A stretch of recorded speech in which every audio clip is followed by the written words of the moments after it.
છેલ્લા એક મહિનાથી અમારી રેઝાંગલા કળશ યાત્રા ચાલુ થઈ છે ગુજરાતની અંદર।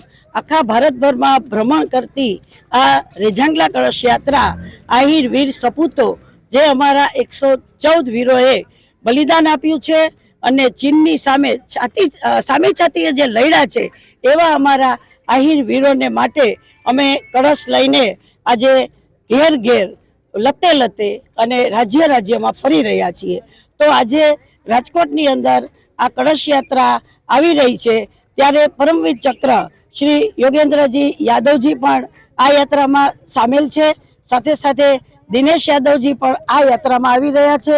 મહારાષ્ટ્રના પ્રણેતા શ્રી લીલીબેન માડમ અને સાથે સાથે અહીંના આયોજકોમાં દિનેશભાઈ વાઘભાઈ અને આયોજકોમાં વિજયભાઈ વાઘ, ગોવિંદભાઈ કાનગડ અને અમારી આખી આહિર મહારાષ્ટ્રની ટીમ આની અંદર ખૂબ મહેનત કરી રહી છે। અને તમે ચારે બાજુ જોશો તો કોઈ ઝાંસીની રાણી હશે, તો કોઈ બાજુ ભારત માતા દેખાશે, તો રાધા કૃષ્ણ।